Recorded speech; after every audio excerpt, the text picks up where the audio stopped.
What is up, guys? Basic Battles here today, and I just got done watching MVP 1, the first ever Netflix MMA card. Headlined by Ronda Rousey versus Gina Carano. Fight ended in 15 seconds.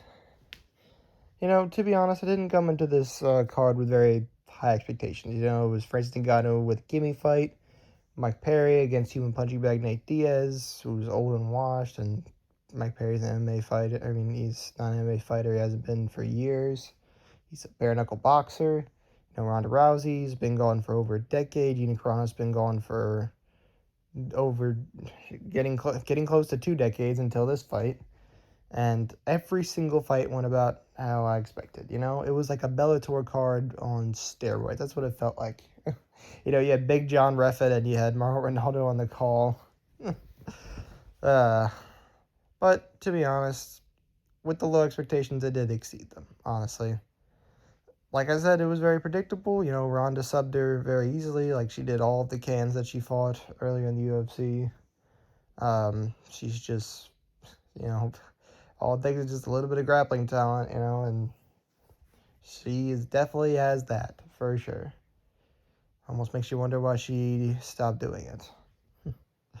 Mike Perry beat the hell out of Nate Diaz for a while. Nate threw some jabs in there, some crosses. Mike looked like he was getting tired of doing his bag work, but he eventually, Nate just bleed Diaz, he eventually gave up. Or he didn't give up. The fight got called off, sorry. Of course, Nate Diaz doesn't give up. That's his whole thing. I say Nate doesn't give up. It was literally exactly how you pictured it. Nate Diaz, Dr. Stoppage. Francis Ngannou landed a lot more punches on Lins than I thought he would. But, the second Lins actually started fighting back, it was over. Francis flatlined him. It was a rough watch. There were a couple other nice finishes on the card, but it wasn't anything to write home about.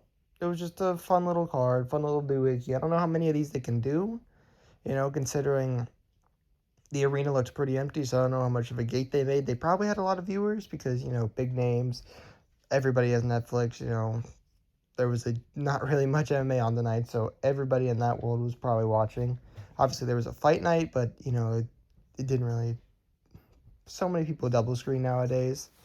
Double TVs, watch on a laptop, everyone has Netflix, so very easy to double stream it in. Obviously, not much interest in Arnold Allen versus Costa, so it makes sense that all eyes are probably on the Netflix card. We'll see official numbers pretty soon, I think. Wonder if maybe we'll see Jake Paul against somebody in an MMA fight. That'd be pretty interesting after his illustrious PFL career. But I think we'll see another one of these MMA things. I mean, there's always going to be old stars from the past wanting to get a big payday. And if viewership's there, I'm sure Netflix will oblige. I'm sure Jake Paul would love to be a clown on TV in front of a bunch of washed MMA fighters. Maybe he'll get T Wood back in there. I mean, it's going to be on every single Jake Paul card in some fashion. Well, anyways, tell me your thoughts on MVP 1 in the comments. If Netflix should do another card, who should fight on it.